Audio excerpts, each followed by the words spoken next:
Hey guys, Kawachi here. With the winter 2017 season rolling out another batch of shows, I want to address a misconception I've been seeing about one of the most anticipated series of the season.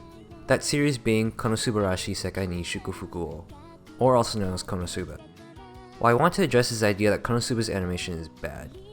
Now, the conversation about Konosuba's animation is not new, as I know that back when the first season aired in winter 2016, many people wouldn't even give it the time of day based on how generic and uninspired it looked. I know I didn't, but thanks to my boredom at the time, I took a leap of faith only to end up finding one of my favorite shows of 2016. Oh yeah, one of my favorites.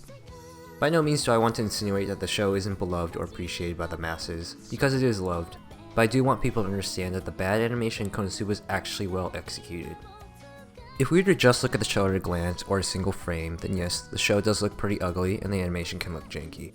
However, we take a proper look at the show, then I think it becomes apparent that the off-model characters and janky animation can hold an endearing charm that you wouldn't see in other poorly animated shows.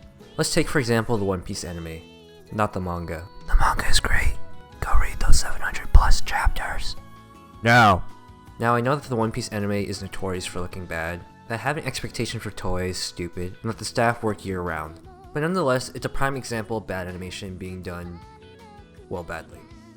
It all looks very stiff with few in between frames and overall just hurts my eyes to look at. Konosuba on the other hand, while not having all that many keyframes that I would call wallpaper worthy, it animates with such energy and personality that I can't help but be charmed. And look at all these hilarious expressions. There's so many meme worthy faces. People who have stake in the meme economy, start investing now. Buy all the meme stocks! I feel that Studio Dean has even gone farther with the facial expressions just by looking at the second season's first episode. Take a look at the OP. Their faces are so simple and derpy in this cut, but it perfectly communicates the daunting task of having to climb this giant turtle monster thingamabob. These facial expressions remind me of a quote from the creator of Ren and Stimpy, John Kricfalusi, had said, "Never draw an expression that they've, animators, drawn before." And I think this is such a great philosophy to follow because it makes the animation more engaging when you're constantly seeing new and interesting faces. So far, the second season seems to be doubling down on the bank of expressions. By the by, Nerdwriter has a great video on Ren and Stimpy's facial expressions that you should go watch. On another note, the animation's so bouncy in this show that it rivals a fucking Doga Kobo or Trigger show. All of this, of course, enhances the zany and mean-spirited comedy that the show uses. The characters react in such grand, over-the-top ways that it makes sense that they would be animated with such pep. Off-model moments can really sell their terrible personalities. Without this off-model freedom that Dean affords themselves, you wouldn't be able to get such expressive animation. Look at these cuts of the main characters. Going frame by frame, yeah, it looks bad, even the keyframes do, but that's beside the point.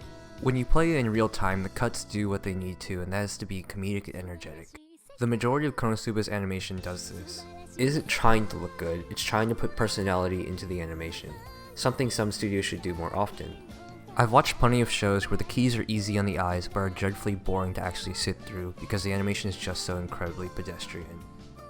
There isn't a lot of money in the anime industry, and the working conditions are rough to say the least. But when I see studios find ways to work around these issues, it gives me hope that the industry won't crash and burn. At least not anytime soon. Instead, they'll find new and inventive solutions to keep on delivering amazing gems like Konosuba. If someone you know rags on Konosuba's animation for being bad, go ahead and ask them if they're watching anything that animates with as much personality and charm as Konosuba. Well, that's going to be all for this video. Thanks for watching. If you feel like I missed something, then feel free to leave a comment. And if you think I was completely off base, then tell me why. If you want to know more about the anime industry, then go check out the Canipa Effects channel. Alright, well I'm outie. Peace!